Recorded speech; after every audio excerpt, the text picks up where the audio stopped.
Good evening students.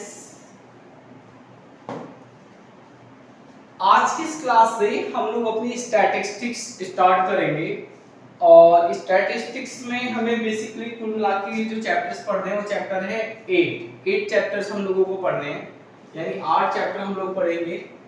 और मैंने देखिए आपकी जो बुक है इग्नू की जो बुक है, इग्नू की बुक में स्टैटिक्स स्टार्ट होती है चैप्टर नंबर 14 से, बट मैंने स्टैटिक्स के जो चैप्टर्स हैं उसका एक अलग सेक्शन बना दिया है, तो हम स्टैटिक्स को एक अलग सेक्शन में ही पढ़ेंगे।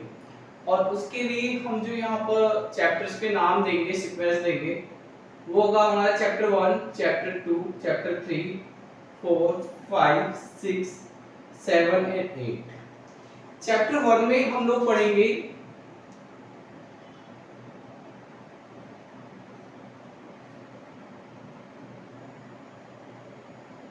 डिस्क्रिप्टिव स्टैटिस्टिक्स और चैप्टर 2 में हम लोग पढ़ेंगे कोरिलेशन।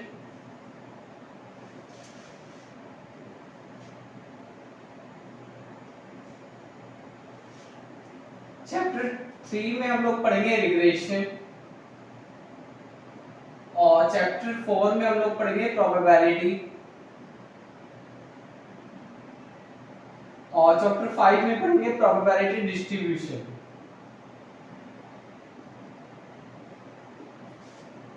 एंड चैप्टर 6 में हम लोग पढ़ेंगे सैंपलिंग थ्योरी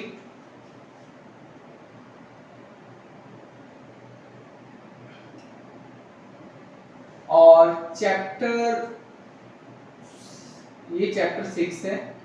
और चैप्टर 7 में हम लोग पढ़ेंगे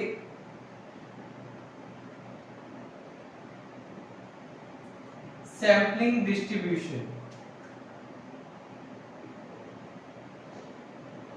और लाइव जो हमारा चैप्टर नंबर 8 है, इसमें हम लोग पढ़ेंगे हाइपोथेसिस। तो ये सारे टॉपिक्स हैं हमें बेसिकली जो स्टैटिक्स में पढ़ने हैं। स्टैटिक्स में हमें कुल मिला के 8 चैप्टर्स पढ़ने हैं। अब हम लोग स्टार्ट करेंगे अपने चैप्टर 1 से।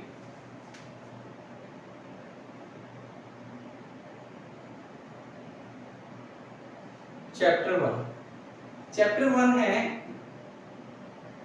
Descriptive statistics. ठीक है, तो सबसे पहले तो हम लोग ये समझते हैं कि डिस्क्रिप्टिव स्टैटिस्टिक्स का मतलब क्या है। देखिए इस चैप्टर में हम लोगों को क्या पढ़ना है, एक सेकंड आप रुकिए, मैं थोड़ा सा ना कैमरा अपना एडजस्ट करूं।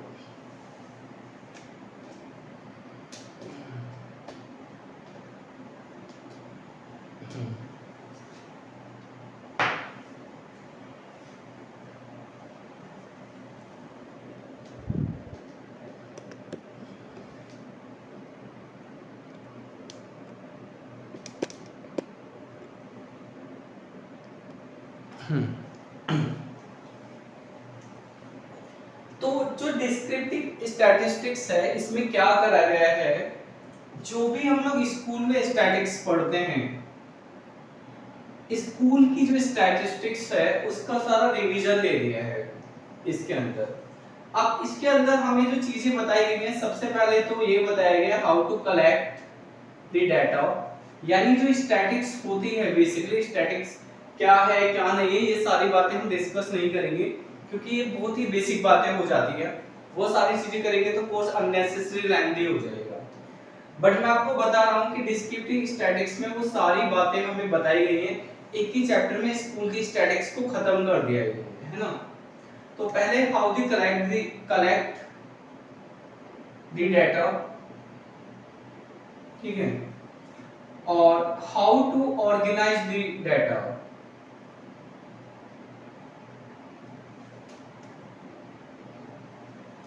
इसके बाद जब हम डाटा को कलेक्ट करते हैं, उसके बाद डाटा को ऑर्गेनाइज करते हैं, इसके बाद हमें डाटा को ना इंटरप्रिटेशन भी देना होता है, उसको प्रेजेंटेशन भी देना होता है। प्रेजेंटेशन ऑफ डाटा, हम डाटा को प्रेजेंट कैसे करेंगे। अब डाटा को प्रेजेंट करने के 2 तरीके होते हैं, 3 तरीके होते हैं। पहला तरीका तो हम उसको टेक्सचुअल फॉर्म में लिखें, टेक्स्ट फॉर्म में।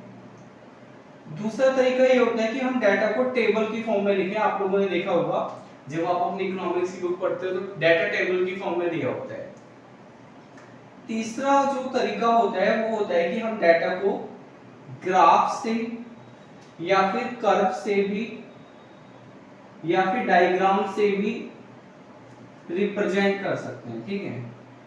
और देखिए ग्राफ, कर्व और डायग्राम ये तीनों चीजों में थोड़ा थोड़ा डिफरेंस होता है, बट हम एक दूसरे की जगह इनको सब्स्टिट्यूट करते रहते हैं, बाकी ये चीजें होती है अलग अलग।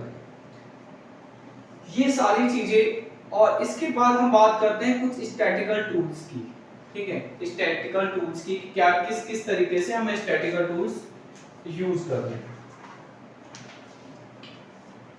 ठीक है। तो ये सारी चीजें हम यहाँ पे पढ़ने वाले नहीं हैं। अगर आपको, आप में से किसी भी स्टूडेंट्स को ये सारी चीजें समझनी हो तो YouTube पे आप 11th क्लास की स्टैटिक्स पढ़ लेना, ये सारी चीजें आप वहां पे देख सकते हो, ठीक है। हम ये सारी चीजें नहीं पढ़ने वाले। अब जो टूल्स हैं वो टूल्स भी बहुत सारे होते हैं बेसिकली, हम वो सारे टूल्स भी नहीं पढ़ने वाले हैं, बट मैं आपके साथ एक बार डिस्कस कर लेता हूँ कि टूल्स होते क्या हैं। मीन होता है, अब मीन में भी एक अरिथमेटिक मीन होता है, एक ज्योमेट्रिक मीन होता है और एक हार्मोनिक मीन होता है, ठीक है। मैं आपके साथ geometric mean, harmonic mean discuss नहीं करूंगा, बस अरिथमेटिक मीन डिस्कस करूंगा। वो भी हमें ना बहुत ज्यादा डिटेल में डिस्कस नहीं करना है। Mean, median, mode, quartile, etcetera etcetera, काफी सारे टूल्स हैं जो हमें ये सारी चीजें डिस्क्रिप्टिव स्टैटिक्स में पढ़नी चाहिए।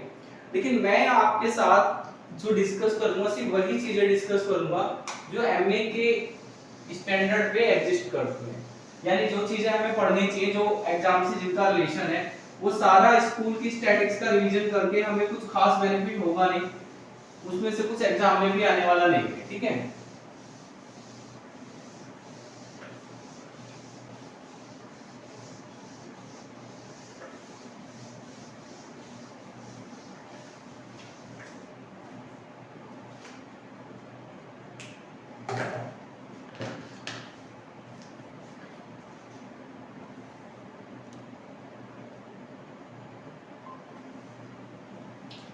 नमस्ते दोस्तों, eco.com आपके लिए गुड न्यूज लाया है। अगर आप इग्नू से एमए इकोनॉमिक्स कर रहे हो और फर्स्ट ईयर में हो, आप चाहते हो कि आपके असाइनमेंट में अच्छे नंबर आए, तो हम आपके लिए असाइनमेंट लाए हैं फर्स्ट ईयर के, जिसका एमआरपी सिर्फ 350 रुपए है। 350 रुपए में आपको सभी सब्जेक्ट के असाइनमेंट मिलेंगे।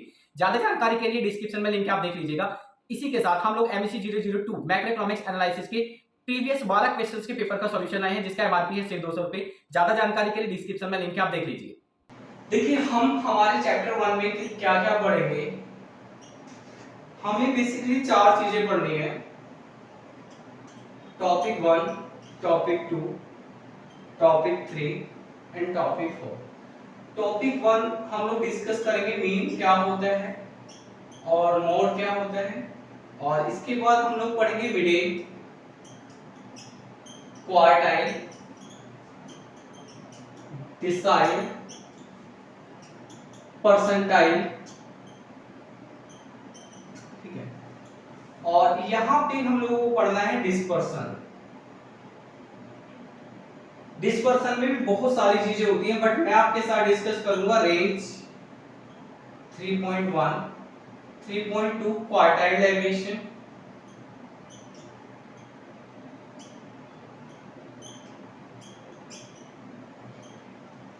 3.3 स्टैंडर्ड,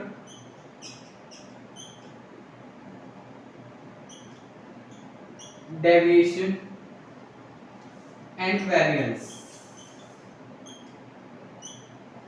ठीक है। और स्क्यूनेस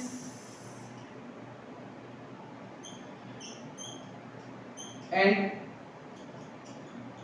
कर्टोसिस। तो बहुत सारी चीजें हैं फर्स्ट चैप्टर में, बट हम सिर्फ ये चीजें ही डिस्कस करेंगे, बाकी सारी चीजें हम डिस्कस नहीं करेंगे, ठीक है। तो हम लोग स्टार्ट करते हैं स्टैटिक्स को।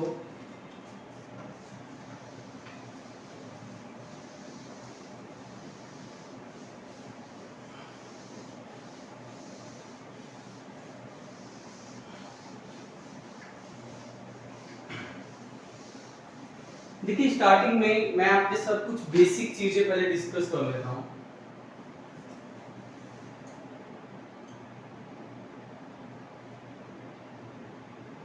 सबसे पहले जब स्टैटिक्स को हम लोग स्टार्ट करते हैं या स्टैटिक्स की स्टडी होती है तो इसमें एक इन्वेस्टिगेटर होता है,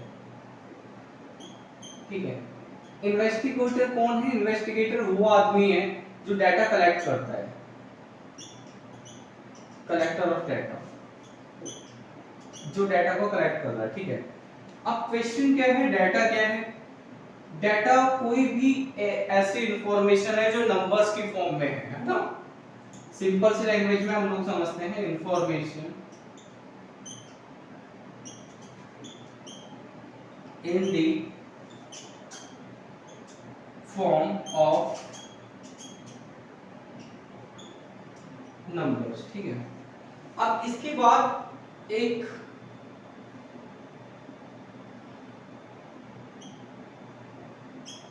वर्ड आपको बहुत ज्यादा स्टैटिक्स में देखने को मिलता है, ऑब्जर्वेशन, ऑब्जर्वेशंस बेसिकली, ठीक है। तो ऑब्जर्वेशंस का मतलब क्या होता है, इसको एक एग्जांपल से समझते हैं। मान लीजिए इसका जो ऑब्जेक्टिव है इन्वेस्टिगेटर का,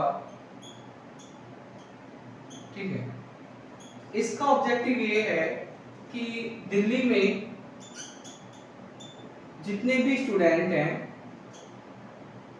10th और 12th स्टैंडर्ड के बीच में जितने भी स्टूडेंट्स हैं, ये सर्वे ये करना चाहता है कि उसमें से ऐसे कितने स्टूडेंट्स हैं।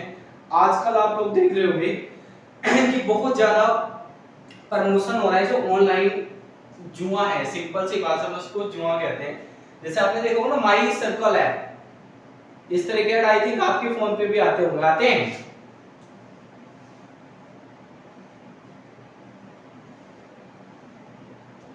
आप लोगों को मेरी आवाज आ रही है?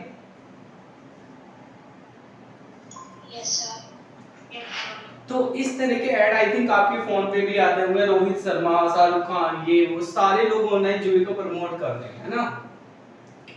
अब इसमें जो सबसे ज्यादा जो सॉफ्ट टारगेट है ना वो है टीनेजर्स, जो स्कूल में जाते हैं, पॉकेट मनी लिमिटेड होती है, तो एक शहरों में रहने वाले बच्चों के खर्चे भी बहुत ज्यादा है, ठीक है, अननेसेसरी खर्चे हम लोग कहेंगे। तो और ऐसा नहीं है कि सिर्फ टीनेजर्स, बहुत सारे ऐसे भी लोग हैं जो एजेड हैं लेकिन इमैच्योर है, मैरिड है, शादीशुदा है, उनके बच्चे हैं, खर्चे कम है, सॉरी खर्चे ज्यादा है, इनकम कम है, वो लोग भी फंस जाते हैं। बट यहाँ पे इन्वेस्टिगेटर का टारगेट है कि भाई उसे ऐसे स्टूडेंट्स पे सर्वे करना है कि 10th और 12th क्लास में जितने भी स्टूडेंट्स हैं उनमें से कितने लोग ऑनलाइन गेम खेलते हैं, ऑनलाइन, ठीक है, टीम बनाते हैं अपनी, it's a kind of Gamble. अब यहाँ पे जितने भी दिल्ली में रहने वाले ऐसे स्टूडेंट्स हैं जो 10th और 12th क्लास में 10th 11th 12th क्लास में पढ़ते हैं, ये सभी स्टूडेंट्स ऑब्जर्वेशंस हो गए। ऑब्जर्वेशंस का मतलब है वो लोग जहां से हमें डाटा कलेक्ट करना है, जिनसे हम लोगों ने इंफॉर्मेशन कलेक्ट करनी है, ठीक है, वो सारी चीजें हो गई ऑब्जर्वेशंस। फॉर एग्जांपल हम लोग ये मान के चलते हैं कि एक क्लास है, 12th क्लास है, ठीक है, और इस क्लास में नंबर ऑफ स्टूडेंट्स है 40 फॉर एग्जांपल। तो इन 40 स्टूडेंट्स के पास जाया जाता है, उनसे पूछा जाता है कि भाई आप में से कौन-कौन ऑनलाइन गेम खेलते हैं। तो ये सारे स्टूडेंट्स हमारे ऑब्जर्वेशंस हो गए। हम लोग ऑब्जर्वेशंस और डाटा को एक दूसरे की जगह सब्स्टिट्यूट करते रहते हैं क्योंकि बेसिकली हमें इंफॉर्मेशन ऑब्जर्वेशन से ही मिलती है, ठीक है। ये कुछ बेसिक बातें थे। इसके बाद होता है क्या है कि जब हम ऑब्जर्वेशंस को कलेक्ट करते हैं, कलेक्ट करके हम लोग अपने डाटा को कहीं पे नोट डाउन करते हैं, ठीक है। तो आप लोगों ने मैक्रो में इंडियन इकोनॉमी की बुक में देखा होगा डाटा एक टेबल की फॉर्म में होता है, देखा है? डाटा टेबल की फॉर्म में होता है, आई थिंक आप लोगों ने देखा होगा, है ना। तो जब हम लोग डाटा को कलेक्ट करते हैं ना, फिर डाटा को हमें टेबल की फॉर्म में पुट करना होता है, उसको ऑर्गेनाइज करना होता है बेसिकली, ठीक है। जब हम डाटा कलेक्ट कर लेते हैं तो डाटा को कलेक्ट करने के बाद हम लोग बनाते हैं स्टैटिकल सीरीज। प्लीज अपने माइक ऑफ करें, अगर कोई डाउट हो तो पूछ लीजिएगा, है ना, शोर आ रहा है।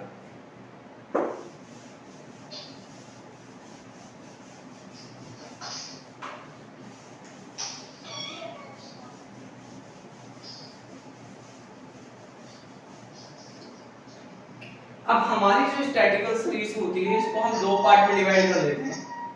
प्लीज अपने माइक ऑफ करें, शोर आ रहा है। ठीक है, गलती से हो गया, सॉरी। कोई बात नहीं, कोई बात नहीं, स्टूडेंट आता है वहाँ पे, sorry, I am extremely sorry. कोई बात नहीं। देखिए ये स्टैटिकल सीरीज जो है हम इसको दो पार्ट में डिवाइड कर लेते हैं। एक रो डाटा,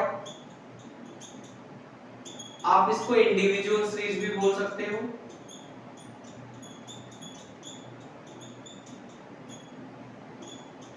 और आप इसको अनग्रुप्ड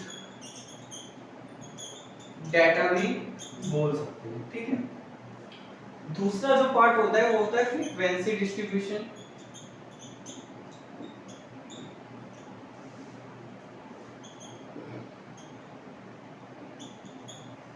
अब फ्रीक्वेंसी डिस्ट्रीब्यूशन के भी दो पार्ट होते हैं,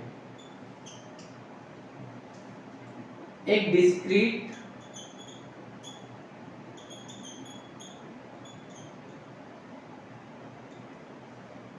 फ्रीक्वेंसी डिस्ट्रीब्यूशन और एक कॉन्टिन्यूअस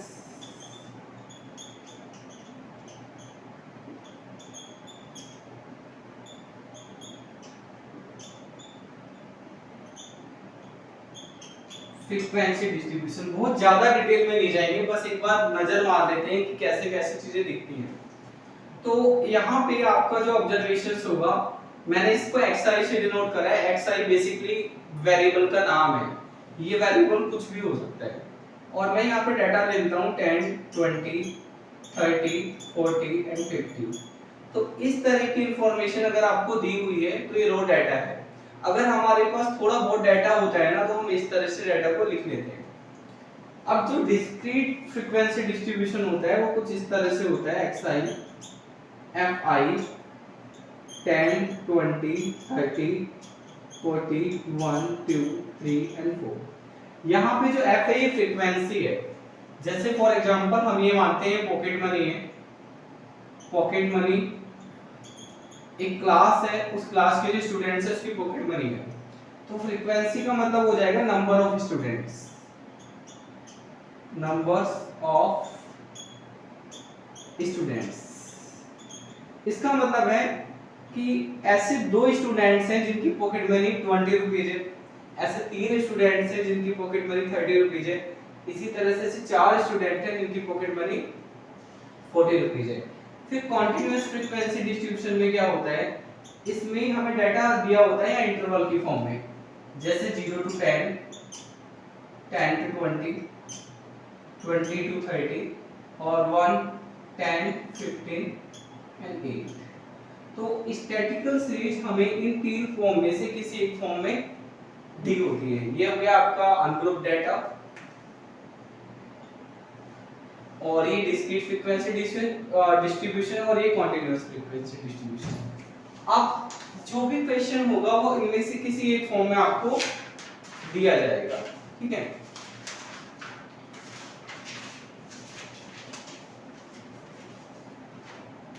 तो मैंने बेसिक बातें आपको बता दी हैं। इसके बाद की ये जो चैप्टर्स है, वैसे तो मैं आपको पढ़ा रहा हूँ, फिर भी अगर किसी का इंटरेस्ट हो पढ़ने में तो मैं आपको बुक बता देता हूँ कि स्टैटिक्स आपको कहाँ से पढ़नी चाहिए। मतलब मैं जो चीजें आपको पढ़ा रहा हूँ, दो तो ऐसी बुक हैं जो आपकी इग्नोर ही रेफर कर रखी है।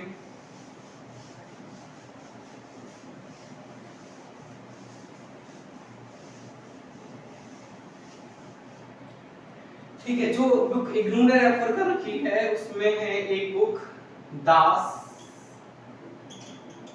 एनजी 1996 का इसका एडिशन है, और बुक का नाम है statistical methods.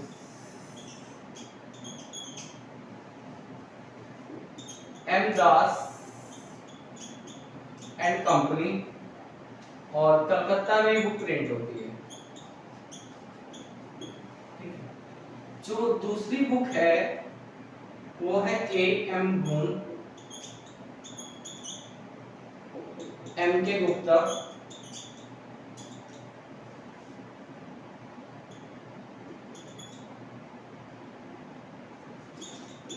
And B. Das Gupta.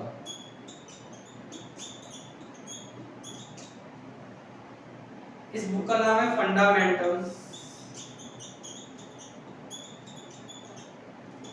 Of statistics, volume.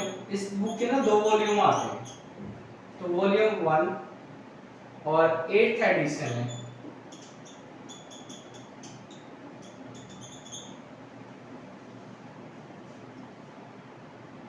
Publisher का नाम है वर्ड प्रेस। ये बुक भी कलकत्ता में छपी हुई है।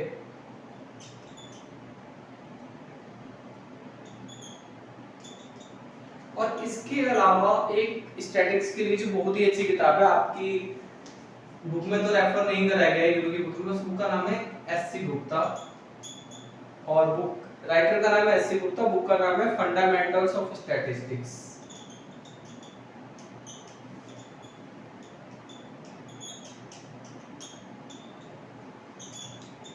सर मैंने सुना है वो इकोनॉमिक्स सर्विस के लिए भी एसपी गुप्ता का बुक अच्छा है। देखिए वो तो मेरे को पता नहीं है, लेकिन ये किताब अच्छी है, मेरे पास है, मतलब मैंने इसको कॉलेज में पढ़ा था। अभी भी मैं इसकी पीडीएफ क्या आपके पास? S.C. गुप्ता क्या चीज? एसपी गुप्ता का पीडीएफ है? नहीं, पीडीएफ नहीं है मेरे पास, तो ये हार्ड फॉर्म में है। और इसका बेसिकली हमें चैप्टर 1 से 7 तक है ये सारा, है ना, चैप्टर 1 से 7 तक है इसके अंदर। और ये वाली जो बुक है ना हमारी, इसके हमें चैप्टर 1 to 6 ये चैप्टर्स पढ़ने हैं। ठीक है, तो यहाँ से ये सारी चीजें हमें पढ़नी है। अब हम लोग आते हैं अपने टॉपिक्स पे। अगर किसी को पढ़ना हो तो S.C. गुप्ता आप ले लो, बहुत अच्छी किताब है। ये जो आपकी ये बुक है, ये बुक भी काफी बेटर है।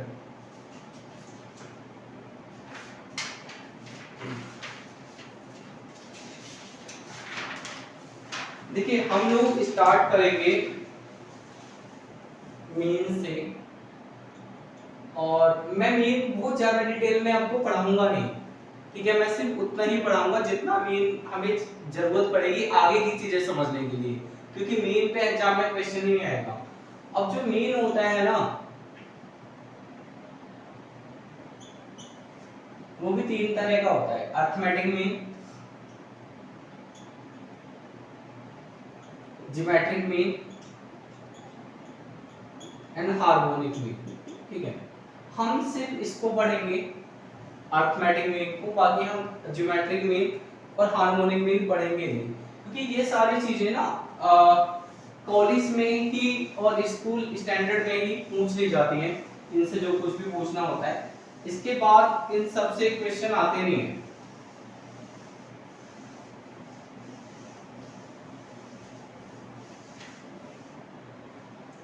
ठीक है, देखिए मान लीजिए आपको ये डाटा दिया हुआ है x is equal to 10, 20, 30, 40 and 50, और आपसे कहा जाता है कि आप इसका मीन निकालो, बेसिकली अरिथमेटिक मीन निकालो am।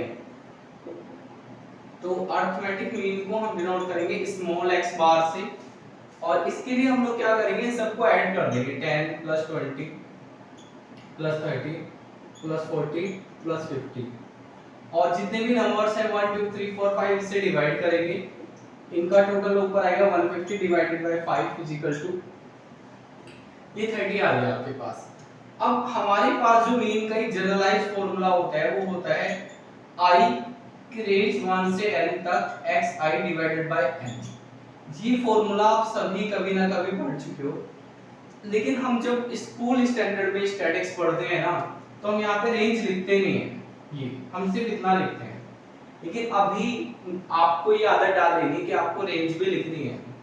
यहाँ पे जो लिखा जाता है ना, ये रेंज होती है, इसका मतलब है i की वैल्यू, यहाँ पर i है, आई की वैल्यू 1 से लेके n तक होगी, कुछ भी हो सकती है 1 से लेके n तक। इस क्वेश्चन में अगर मैं देखूं तो जो आई की वैल्यू है 1 से लेके 5 तक है।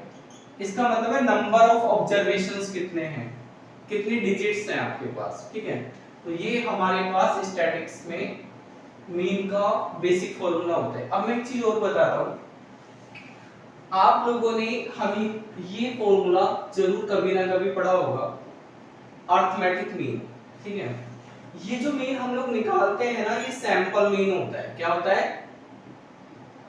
Sample mean. सैंपल मीन का मतलब ये होता है, जैसे अभी हमने एक एग्जांपल लिया था कि इन्वेस्टिगेटर ये इन्वेस्टिगेट करना चाहता है कि दिल्ली में जितने भी student 10th 11th 12th 10th से लेकर 12th क्लास तक पढ़ते हैं, उनमें से ऐसे कितने स्टूडेंट्स हैं जो लोग ऑनलाइन गेम खेलते हैं। तो अब यहाँ पे पॉसिबल ऐसा नहीं होता है कि दिल्ली में जितने भी स्टूडेंट्स हैं इन्वेस्टिगेटर सबके पास जाएगा, वो सबके पास नहीं जाएगा, वो कुछ स्टूडेंट्स के पास जाएगा, बाकी स्टूडेंट्स के पास नहीं जाएगा, ठीक है।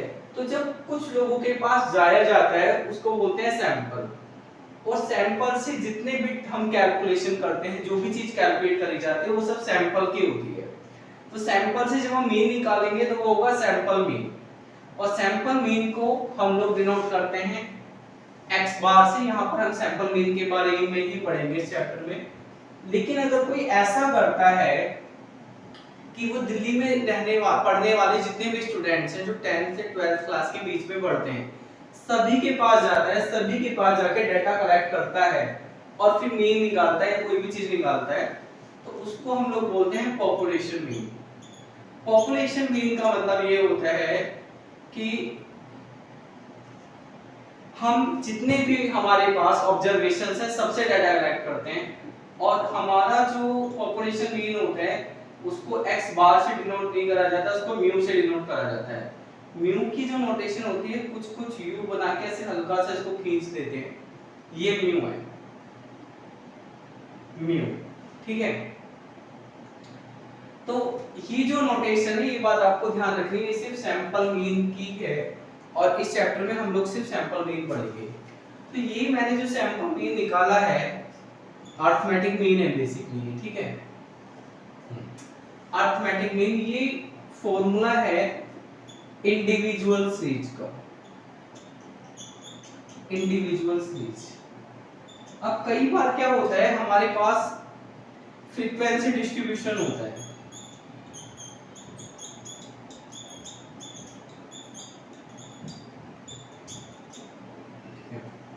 तो फ्रीक्वेंसी डिस्ट्रीब्यूशन में मान लेते हैं हमारे पास डाटा ये है, एक xi और एक fi, ये डाटा है 10 20 30 एंड 40, और हमारे पास fi की वैल्यू है 1 2 3 एंड 4।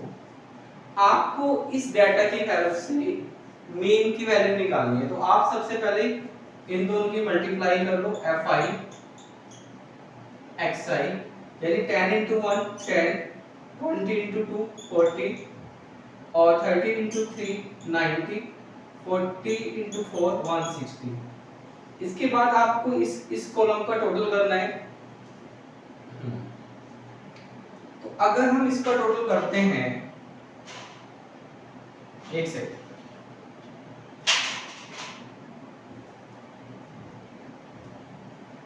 अगर हम लोग इसका टोटल करेंगे सिग्मा fi, तो इसका टोटल आएगा हमारा 10, और अगर मैं इसका टोटल करूंगा सिग्मा fi xi, तो उसका टोटल आएगा 300, है ना। और स्टैटिक्स में टोटल के लिए हम लोग सिग्मा का साइन यूज करते हैं, ये बात आपको पता होगी, और यहाँ जगह नहीं है तो बट मैं बता रहा हूँ, यहाँ सिग्मा के नीचे i की रेंज 1 से n तक है, और यहाँ पे भी सिग्मा की जो रेंज है i की रेंज 1 से n तक है, ठीक। यहाँ पे हम जो मीन का फॉर्मूला यूज करेंगे वो होगा सिग्मा i की रेंज 1 से n तक fi xi divided by sigma fi again i की रेंज 1 से n तक। ये टोटल हमारे पास 300 आया है, और ये टोटल हमारे पास 10 आया है, इनको आपस में कर देंगे डिवाइड, तो हमारे पास अरिथमेटिक मीन फ्रीक्वेंसी डिस्ट्रीब्यूशन, ये कौन सा फ्रीक्वेंसी डिस्ट्रीब्यूशन है? डिस्क्रीट सीरीज है, आपके पास मीन ही आ गया। अब मान लीजिए कि हमारे पास कॉन्टिन्यूअस सीरीज है,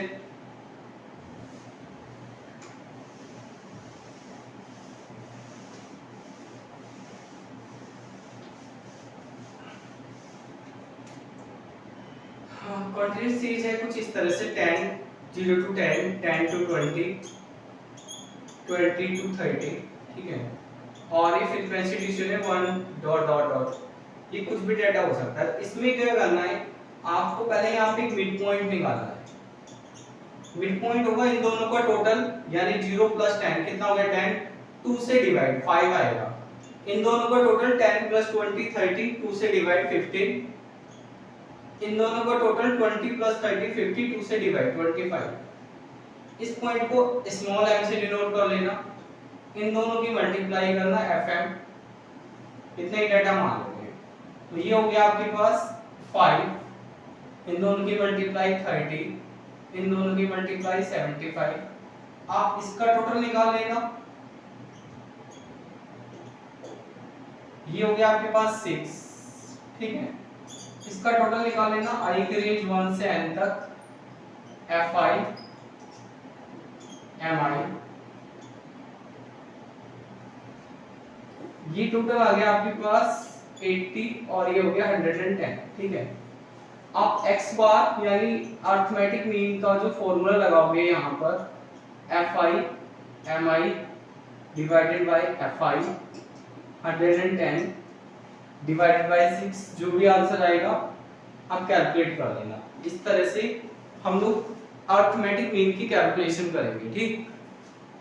अब हम लोग आगे आते हैं, अरिथमेटिक मीन तो हम लोगों ने समझ लिया।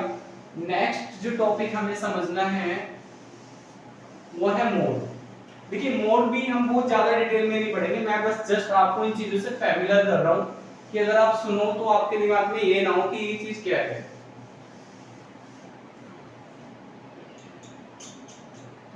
मोड को MO से डिनोट करते हैं और कुछ बुक्स में इसको Z से भी डिनोट कर लेते हैं।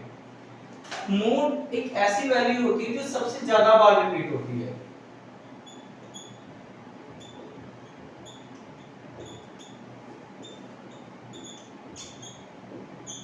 जैसे कि अगर हम लोग बात करते हैं या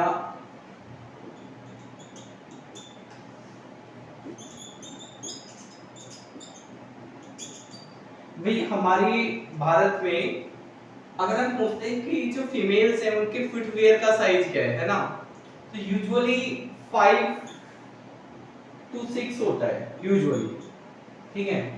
अभी क्रॉस चेक कर लेते हैं। प्रिया, आप जब फुटवियर लेने जाते हैं तो उसका साइज क्या होता है? कितना? 5, ठीक है। एंड आपका? 6। और बेलुआ जी आपका?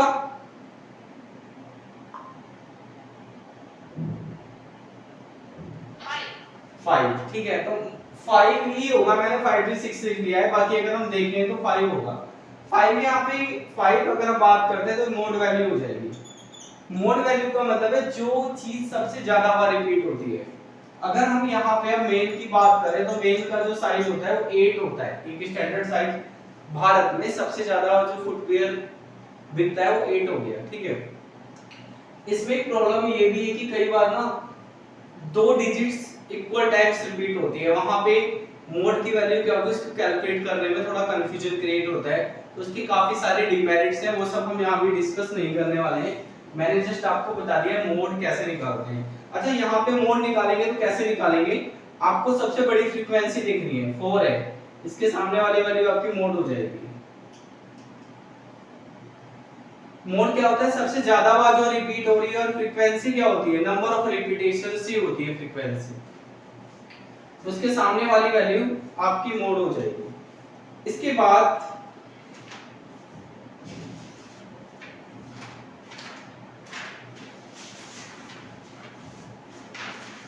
हम लोग बात करते हैं मिडेन की।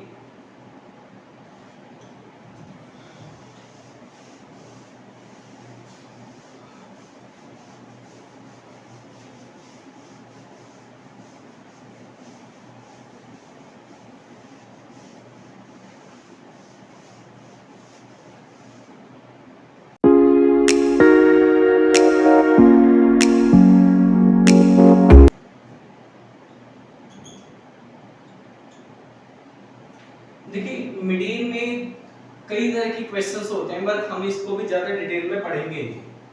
मान लेते हैं आपके पास ये डाटा है 5 9 3 2 7।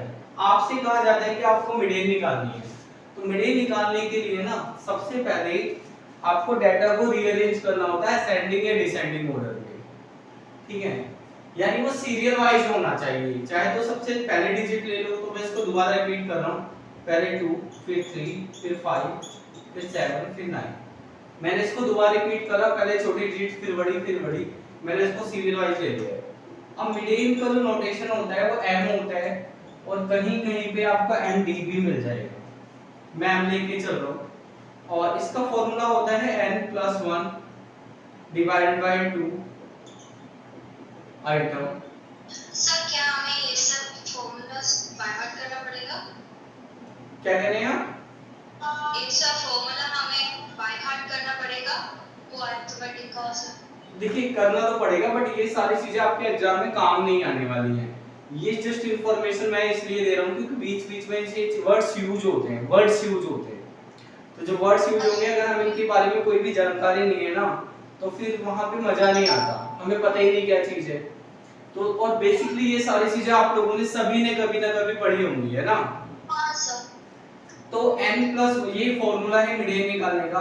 अब n का मतलब होगा नंबर ऑफ ऑब्जर्वेशंस, तो 1 2 3 4 5, यहाँ पे नंबर ऑफ ऑब्जर्वेशंस है 5 + 1 और डिवाइडेड बाय 2। तो 5 + 1 होता है 2, सॉरी 5 + 1 हो गया आपका 6, 6 को आप 2 से डिवाइड करोगे तो आप यहाँ लिखोगे थर्ड आइटम।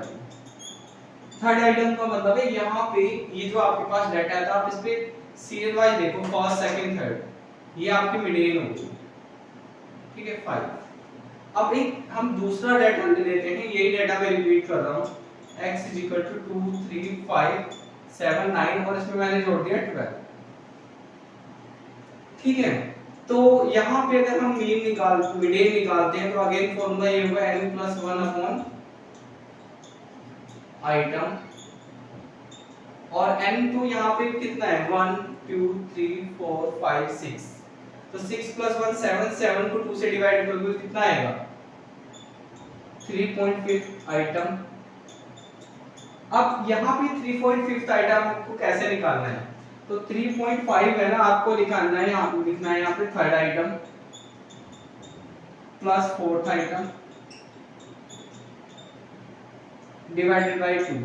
थर्ड आइटम हो गया आपको फर्स्ट सेकंड थर्ड, मतलब 5 और फिर 5, और फोर्थ हो गया ये आपके पास 7। तो 5 + 7 = 12 डिवाइडेड बाय 2 = 6।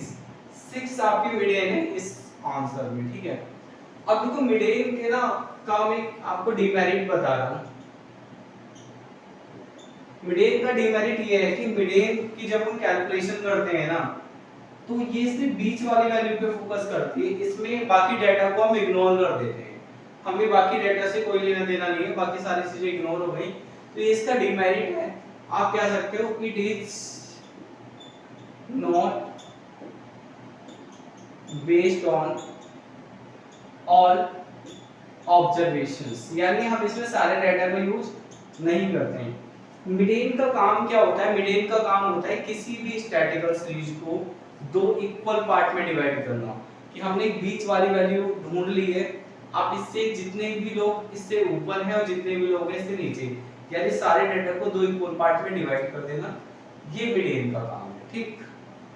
अब जैसे ही हम लोगों ने मीडियन निकाली है ना, बिल्कुल इसी तरीके से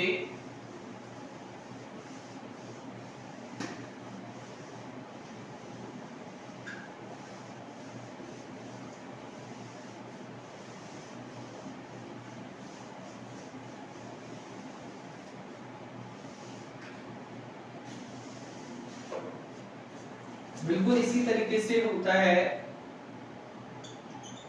क्वार्टाइल, और हमारे पास दो क्वार्टाइल होते हैं Q1 और Q2। It is lower quartile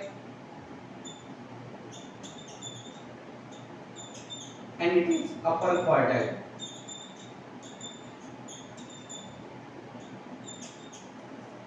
यहाँ पे n+1 डिवाइडेड बाय 4 हो जाएगा, मिडिल में 2 था, यहाँ पे हो गया आपका 4, और ये जो आपका सॉरी ये Q3 है, Q3 आपका अपर क्वार्टाइल, इसमें ब्रैकेट के बाद 3 आ जाएगा, n+1/4 आइटम। बाकी कैलकुलेशन वैसे ही होगी, मैं इसको कैलकुलेट कर नहीं रहा हूँ, इसको कोई एग्जांपल अभी हम डिस्कस नहीं कर रहे, ये इतना इंपॉर्टेंट हमारे लिए है नहीं, ये सब 11th स्टैंडर्ड की बात है। अब यहाँ पे आपको एक बात समझनी है कि क्वार्टाइल दो होते हैं, सॉरी एक Q1 Q3 और एक क्वार्टाइल और होता है, वो होता है Q2, इसको बोलते हैं मिड क्वार्टाइल, और ये मिडेन के इक्वल होता है, इक्वल टू मिडेन, यानी Q2 निकालो या मिडेन निकालो एक ही चीज है। अब देखिए होता क्या है, मान लेते हैं ये एक स्टैटिकल सीरीज है, अगर मुझे इसके 4 इक्वल पार्ट डिवाइड करने हैं, 4 इक्वल पार्ट, तो मैं इसमें 3 पॉइंट लूंगा, 1 पॉइंट, 2 पॉइंट, 3 पॉइंट, ये मेरा फर्स्ट पॉइंट, ये सेकंड पॉइंट, ये थर्ड पॉइंट, ये Q1 है, ये Q2 है और ये Q3 है। तो मैंने 3 पॉइंट लिए, 3 पॉइंट्स ने एक स्टैटिकल सीरीज को 3 इक्वल पार्ट में डिवाइड कर दिया, और ये जो Q2 है यही मेरा मिडेन है, ठीक है। तो क्वार्टाइल के केस में 4 से डिवाइड करते हैं, इसके बाद होता है डिसाइल, डिसाइल को D से डिनोट करते हैं, इसमें लोअर डिसाइल होता है आपका D1, अपर डिसाइल होता है D9। डिसाइल किसी भी स्टैटिकल सीरीज को 10 इक्वल पार्ट में डिवाइड करता है, इसके लिए हमें 9 पॉइंट निकालने होते हैं। अब डिसाइल में आप 10 से डिवाइड करते हो, D यहाँ पे D9 निकालोगे तो 9 से मल्टीप्लाई हो जाएगी, और जो आपका D5 होता है ये आपका मिड डिसाइल होता है, या ये फिर मिड या फिर ये मिडेन होती है। अगर आपको निकालना पड़े Q7 सॉरी D7, ठीक है, तो आप क्या करोगे, यहाँ पे 7 से मल्टीप्लाई करोगे, n+1/10 आइटम, ठीक है, ये आपका डिसाइड हो गया। बिल्कुल इसी तरीके से एक परसेंटाइल होता है, परसेंटाइल में आप 100 से डिवाइड कर दोगे सभी को, और ये एक स्टैटिकल सीरीज को 100 इक्वल पार्ट में डिवाइड करेगी। P आपका लोअर परसेंटाइल होता है, और आपका जो P99 है ये अपर परसेंटाइल हो जाएगा, इसके लिए 90 से मल्टीप्लाई कर दोगे, और ये आपका जो D51 वही हो जाएगा आपका मिड परसेंटाइल।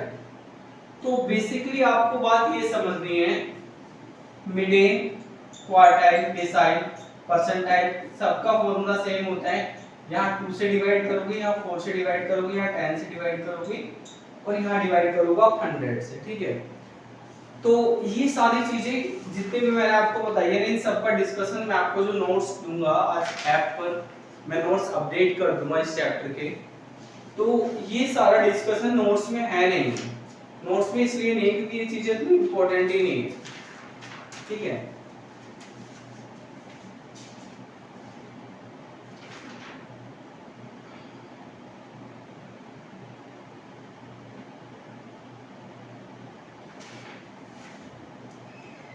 नोट्स में कहां से मैंने नोट्स दिए हैं वो मैं आपके साथ डिस्कस कर लेता हूं। बस ये जितनी भी चीजें हमने पढ़ी थी ना, आप ये समझ लीजिएगा, ये सारी चीजें हमने स्कूल में जो स्टैटिक्स पढ़ी है उसकी वोकैब को रिवाइज करा है, और एक हल्का बहुत सा हम लोग टच में आ गए, बाकी एग्जाम से सारी चीजों का कोई लेना देना नहीं है, ये चीज बिल्कुल क्लियर है ना।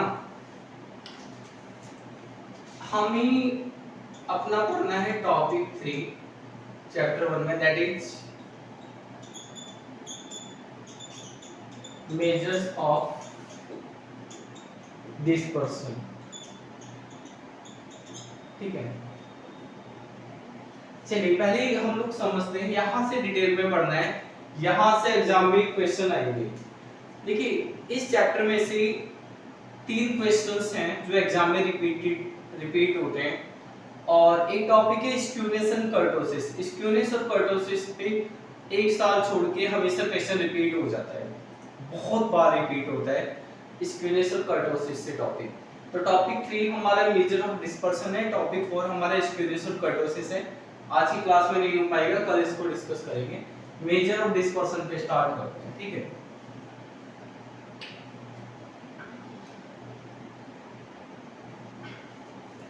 मैं आपके साथ एक डाटा ले रहा हूं। मान लीजिए 2 क्रिकेटर हैं और एक का नाम सचिन है और एक का नाम है सौरभ, ठीक है। ये 5 वनडे मैच खेलते हैं, उनके 5 वनडे मैच का जो स्कोर है वो ये है। और ये एग्जांपल मैं आपको आपकी उनकी बुक का ही दे रहा हूँ, ठीक है। और जो सौरभ है, सौरभ के 5 वनडे मैच का स्कोर ये है 58 एंड 63। इसको हम x से डिनोट कर रहे हैं, इसको हम y से डिनोट कर रहे हैं। इसका टोटल निकाल लेते हैं, सिग्मा x टोटल आएगा आपका 175। एक बार आप भी टोटल करके देख लेना, और ये भी 175 आएगा। तो यहां से अगर मैं x बार निकालता हूं, ठीक है,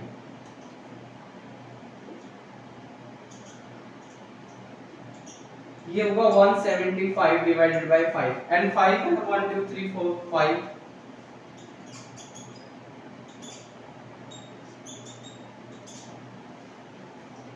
ये आपका आंसर आएगा 35। अब यहां पे अगर हम y की वैल्यू निकालते हैं तो भी y बार is equal to small n है ये, ठीक है, 175 डिवाइडेड बाय 5 35। मतलब अगर हम अरिथमेटिक मीन निकालते हैं तो अरिथमेटिक मीन दोनों का सेम आ रहा है।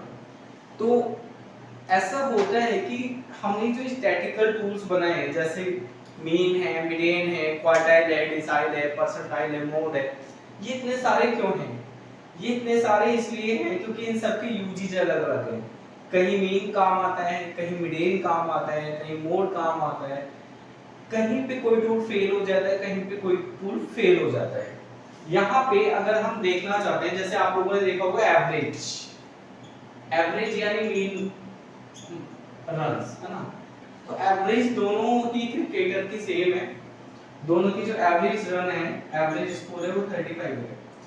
लेकिन अगर हम लोग देखते हैं ध्यान से तो सचिन ज्यादा कंसिस्ट है, यानी इसकी जो रेंज है वो 30 और 40 के बीच में ही है।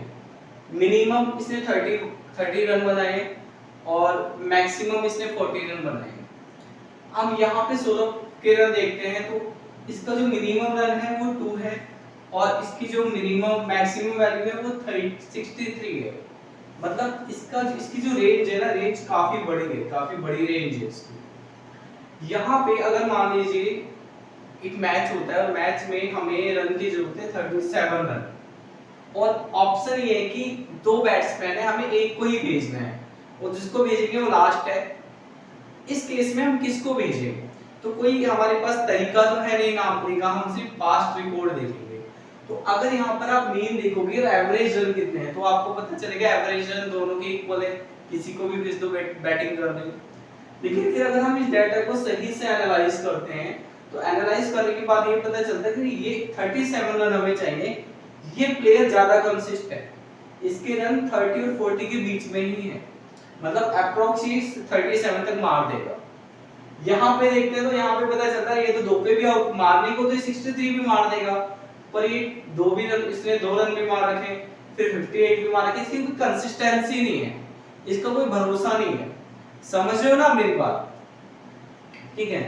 तो कई बार हमें कंसिस्टेंसी नापनी होती है कि कौन ज्यादा कंसिस्ट है, ठीक है। कंसिस्टेंसी नापने के लिए फिर हम लोग मेजर ऑफ डिस्पर्सन का यूज करते हैं। इसका मैं एक एग्जांपल और देता हूं आपको। सर एक बात पूछूं?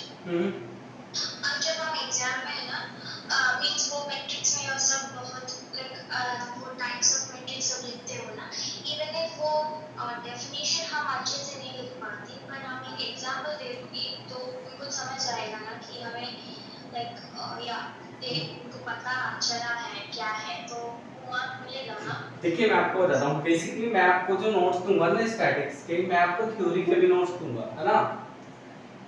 एग्जाम में जितनी भी थ्योरी आएगी मैथ की और स्टैटिक्स की, मैं आपको दोनों के नोट्स दूंगा। तो अगर डेफिनेशन आएगी तो आप डेफिनेशन भी दे सकते हो, और बेसिकली अगर आप एग्जांपल देते हो तो ज्यादा बेटर है। एग्जांपल तो हमें देना ही चाहिए अगर स्कोप है एग्जांपल देने का, तो ठीक है। लेकिन हम इस तरह से डिस्कस करेंगे कि आप डेफिनेशन भी एग्जाम में दे पाओ, आपको डेफिनेशन रटनी ना पड़े। तो पहली बात तो आपको ये समझ में आई कि मीन का यहाँ पे रोल नहीं है, कंसिस्टेंसी की चेक करने के लिए हमें जरूरत होती है, ठीक। अब मैं यहाँ पे ये मान के चलता हूँ, यहाँ पे क्योंकि देखेंगे तो हमें यहाँ पे देख के पता चल रहा है क्योंकि डाटा बहुत छोटा है। बट अगर किसी बैट्समैन ने 400 मैचेस खेले हों तो 400 मैचेस की अगर हमारे पास टेबल आएगी तो ऊपर की डाटा देखते देखते हम नीचे का भूल जाएंगे, नीचे का देखते देखते ऊपर का भूल जाएंगे। यहाँ क्योंकि डाटा बहुत छोटा है तो हम टेबल देख के भी विजुलाइज कर पा रहे हैं कि क्या चीज कौन ज्यादा कंसिस्टेंट कौन कम कंसिस्टेंट है। लेकिन अगर हमारे पास ये डाटा 400 मैचेस का हो तो देख के डिसाइड करना, कंक्लूजन निकालना पॉसिबल नहीं है, फिर हमें कैलकुलेशन करनी पड़ेगी, है ना। अब इसका एक एग्जांपल और लेके चलते हैं। मान लेते हैं कि इकोनॉमी है, इकोनॉमी ए, ठीक है, और ए की इकोनॉमी है इकोनॉमी बी, है ना। और मैं यहाँ पे कुछ डाटा ले रहा हूँ, मान लेते हैं ये इनकम है, ये इस कंट्री में इस इकोनॉमी में रहने वाले लोगों की इनकम है, और ये भी इनकम है।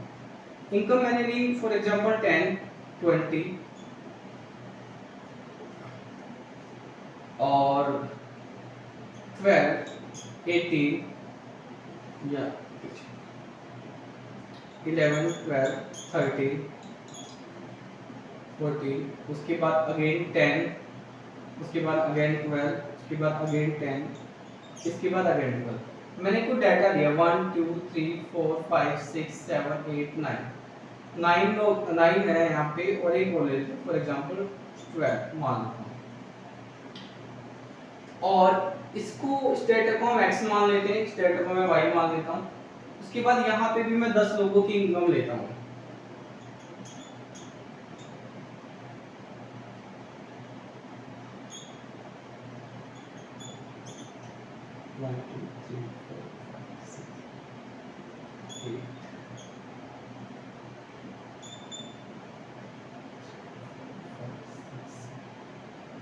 है ना। आप लोग अगर आपके पास कैलकुलेटर है तो मुझे इनका टोटल करके दिखाओ, इसका टोटल कितना है, इसका टोटल कितना है। मेरे पास भी वैसे कैलकुलेटर है, मैं भी कैलकुलेट कर रहा हूँ, बट मेरा कैलकुलेटर थोड़ा खराब हो रहा है, बटन उसके बीच बीच में रुक जाते हैं। आप लोग भी कैलकुलेट करके मुझे बता टोटल कितना है।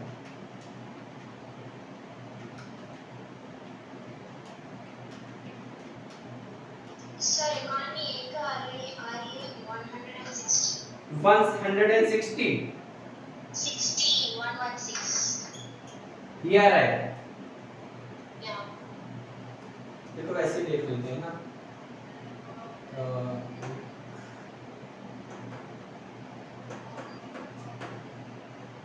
हाँ ठीक है, ये तो ठीक है, 76 है ना। तो अगर हम यहाँ पे इसका मीन निकालते हैं तो आएगा, टोटल को आप नंबर से डिवाइड करोगे 11.6, है ना।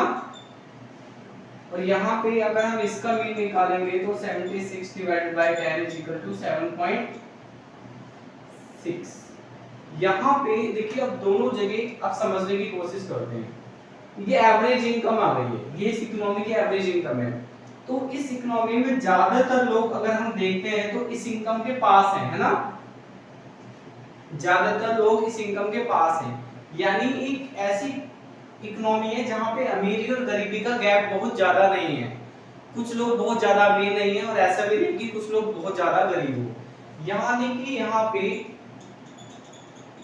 इनकम की इनइक्वालिटी बहुत ज्यादा नहीं है, कम इनइक्वालिटी है, वेरी लेस। बट अगर हम यहाँ पे देखते हैं तो एवरेज इनकम है 7.6, लेकिन 3 लोग ऐसे हैं, एक दो और एक, हाँ एक और एक दो ऐसे लोग हैं जिनके पास इनकम ही नहीं है। यानी विदाउट इनकम है। फिर एक ऐसा इंसान है जिसकी इनकम क्या है, अगर हम 7.6 के देखें तो 4 टाइम्स एवरेज इनकम का 4 टाइम्स, लेकिन यहाँ पे देखोगे तो किसी का एवरेज इनकम का डबल भी नहीं है ना। इसको ये एवरेज इनकम का 4 टाइम्स है इसके पास अप्रोक्स, और दो लोगों के पास इनकम ही नहीं है। एक की इनकम बहुत ही ज्यादा कम है, इसकी इनकम भी बहुत ज्यादा कम है 2 रुपए, इसकी इनकम भी बहुत ज्यादा कम है। यानी यहाँ पे आप कह सकते हो इनकम की इनइक्वालिटीज अपने एक्सट्रीम लेवल पर है। समझ में आ रही है आपको मेरी बात? अब यहाँ पे ये चीजें हम देख पा रहे हैं क्योंकि हमारे पास डाटा बहुत थोड़ा है, लेकिन अगर आपको ये बात भारत जैसे किसी देश के बारे में देखनी हो तो क्या इतने सारे लोगों की इनकम को हम देख के एनालाइज कर पाएंगे? नहीं कर पाएंगे। तो फिर हमें कुछ कैलकुलेशन करनी होगी जिससे एक नंबर से हम कुछ आइडिया लगा पाए। तो मेजर ऑफ डिस्पर्सन बेसिकली आपको दिखाता है बिखराव। बिखराव मतलब कितनी चीजें बिखरी हुई है, यानी स्कैटर कितना है, यानी कितना फैलाव है ना। तो यहाँ पे हम देखेंगे तो बिखराव बहुत ज्यादा नहीं है, सभी 11.6 के आसपास हैं, अप्रोक्स इर्द गिर्द है ना, उसके अराउंड है। यहाँ पे हम देख रहे हैं तो 7.6 के 6 में और बाकी ऑब्जर्वेशंस में जो गैप है वो बहुत ज्यादा है, बिखराव बहुत ज्यादा है। तो डिस्पर्सन क्या करता है? डिस्पर्सन बेसिकली ये देखता है कि जितना भी ऑब्जर्वेशंस है वो आपस में कितना आपस में मिला जुला है या फिर उनका आपस में बहुत ही ज्यादा डिफरेंस है। Is it clear? समझ में आ रही है बात? ठीक है। yes तो मेजर ऑफ डिस्पर्सन बेसिकली बताता है जितने भी ऑब्जर्वेशंस हैं वो आपस में कितने स्कैटर्ड है, कितना उनमें बिखराव है। इसके बाद अब हम बात करते हैं कि मेजर ऑफ डिस्पर्सन को हम कैसे नाप सकते हैं। तो मेजर ऑफ डिस्पर्सन को नापने के बहुत सारे तरीके हैं, बट मैं आपके साथ डिस्कस करूंगा सिर्फ 3 तरीके। एक रेंज,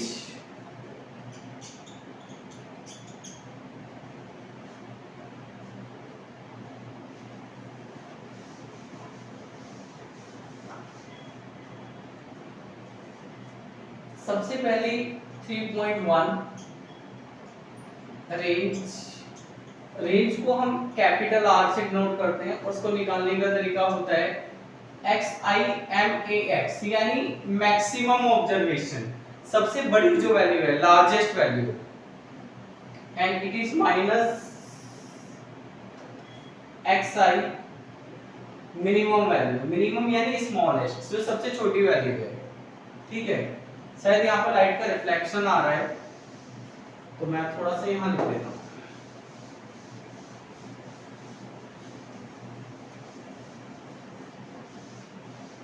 कभी-कभी पूरा बोर्ड पे ही रिफ्लेक्शन आता है। अच्छा, एक सेकंड रुकिएगा आप जरा।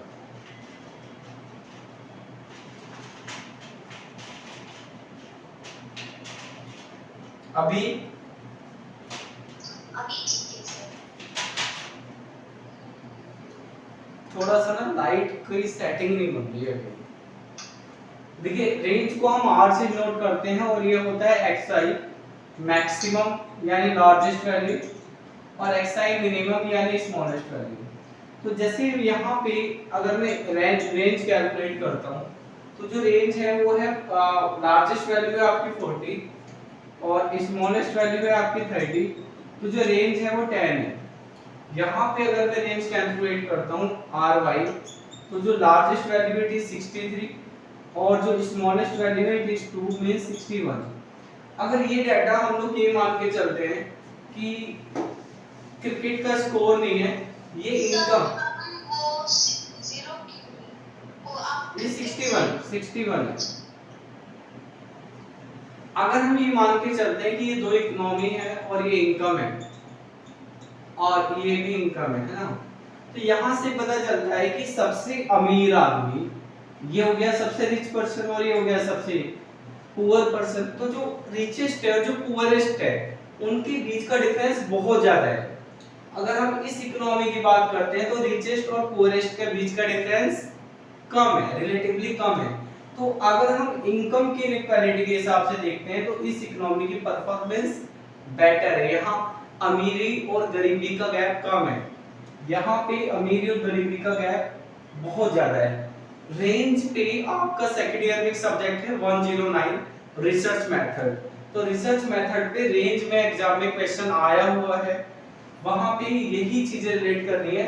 चैप्टर का नाम है इनइक्वालिटी ऑफ इनकम, चैप्टर का सीरियल नंबर है 11। ठीक है, काफी टाइम हो गया बट रफली मुझे याद है, क्योंकि अभी दिसंबर 2022 में मैंने कुछ लोगों को पढ़ाया था, इसलिए मैं आपको बता रहा हूँ वहाँ पे रेंज से क्वेश्चन आ जाता है, बट यहाँ पे हम ज्यादा रेंज नहीं पढ़ेंगे। मैंने एक आइडिया दे दिया है कि सबसे बड़ी वैल्यू में से सबसे छोटे को घटा लो, तो इनकम इनइक्वालिटी नापने के लिए हम रेंज का यूज करते हैं। इसके बाद रेंज हमने डिस्कस कर ली है। नेक्स्ट चीज हम लोग डिस्कस करेंगे, ये हमारा टॉपिक 3.1 था। नेक्स्ट टॉपिक हम डिस्कस करेंगे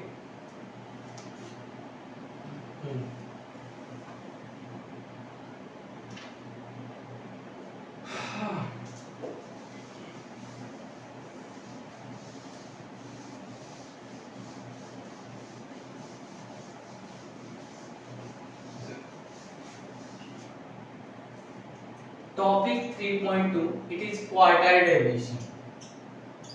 क्वार्टाइल डेविएशन, एक बार टाइम देख लें क्या हुआ है।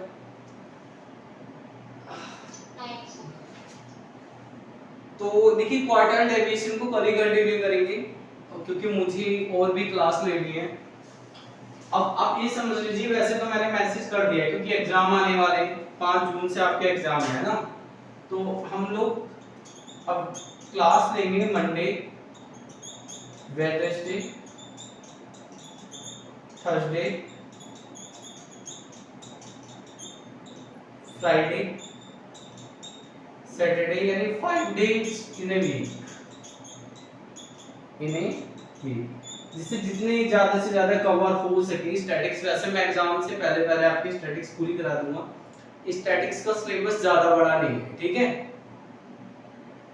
तो मुझे ये पूछना है, स्टैटिस्टिक्स में क्या आप सैम्पलिंग को भी इंक्लूड कर रहे हो या फिर वो सेपरेट टॉपिक है? स्टैटिक्स में हम सारा पढ़ेंगे, सैम्पलिंग भी पढ़ेंगे,